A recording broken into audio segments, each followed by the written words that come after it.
There we go. All right, so intrusion detection. It's also called IDS, intrusion detection software. Then you also have intrusion prevention software. Intrusion detection is similar to firewalls, is that it monitors the packets and sends, and depending on what's going on with those packets and where they're going, it sends up a red flag. There are two ways that what it looks for. It looks for signatures and for probing. So signatures.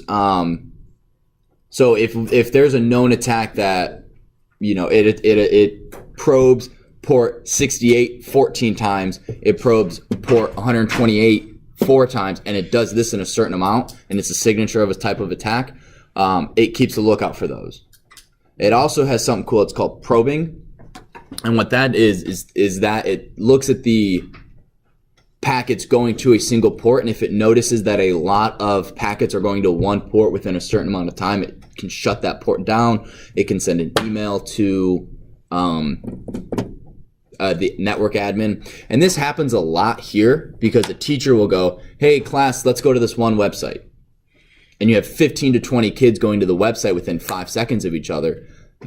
And so you guys know how we have our NAT is set up so outside of the school they don't see the individual IPs.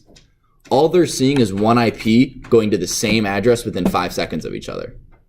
All right, that is indication of a probe, and so it will stop allowing people from this IP to get there for like another 10 seconds or whatever. So that's why if you've ever been in a class and everyone tried to go to one single YouTube video or one, maybe not YouTube because they're so big they can deal with whatever. They understand that schools are going to be using it. But if you're going to some art history website or whatever, they have, so the art history, they don't get a lot of traffic. So when you have 15 or 20 people going there at once within 5 seconds, that's unusual. So it gets shut down. Does that make sense? So they think it might be a virus or something. Yeah, they may be, exactly. Maybe trying to take the website down, maybe trying to get into the server to find out where painting is. I don't know. I don't know what information is hosted on a painting website. I highly doubt they would have. Well, I'm just saying something like that, you know? And then they don't go into it here, but there's also intrusion prevention software, and it's once something is inside the network, different steps are taken to like quarantine it, to prevent it, to lock things down and whatnot. How that works, I'm not too familiar with. I think we have intrusion detection software here. I don't think we have intrusion prevention software. Wait. Yes. Detection already shuts down the port, right? Oh yeah, but this is when it gets in. It shuts down the port from getting in, but once it's inside the network, there are certain things. So if it gets into the student side subnet, Yeah. right? That's one of the reasons why you have subnets, right? It's a lot harder. Subnets. What? Nothing. You making fun of subnets? Yeah. Subnets matter. Subnet lives matter. Oh great, here we go. Anyway, Never understand. and then analyzing unsecured data packets. So, what is a protocol that you guys know of that is not secure? That is not encrypted? HTTP! HTTP, that's one. What's another one? HTTP. Another one that's not encrypted? Oh, token ring. That's no, Why? because that's not. I'm talking. Okay, let me rephrase that. What ports aren't encrypted, right? Ports. Ports. So HTTP uses port what?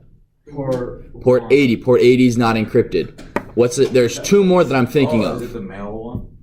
SMTP. Oh, that's okay. There's another one. I don't think that one's encrypted. Hold on, let me pull the ports here.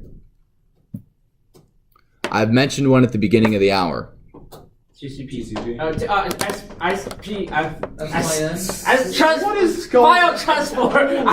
FTS. FTS? No. FTP. FTP. 20 and 20. Yes.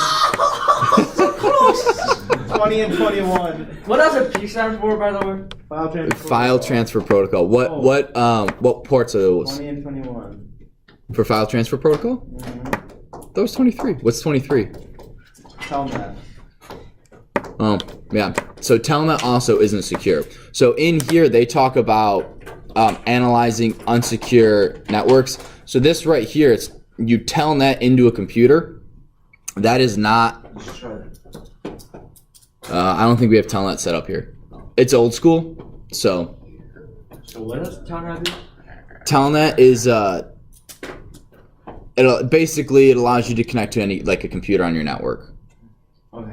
but it's typically not used too often. Wait, don't we technically have that? Technically. So any computer on our network? So what is that? The different logins? Find out. Hang on, let me switch to student side and I'll try to Telnet to one of your computers. So if we just overtakes the computer.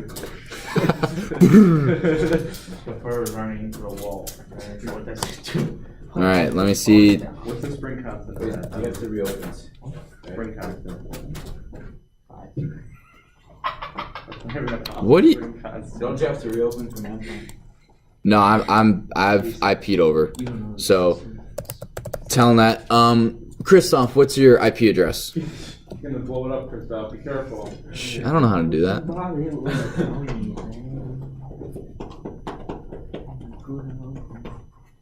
Hey, 172, Okay. dot 19, Okay. dot 215, Okay. dot 158. Oh my goodness. Telnet. Oh wait, hang on. Does that have to be in the router? The networks man 1013. It's telnetting to the router.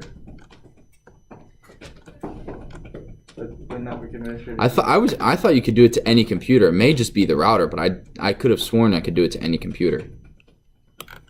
Did you type in telnet correctly? You tell me. Have you tried restarting command prompt? Good. Reset command prompt. You know, I'll one up you. I'll run it as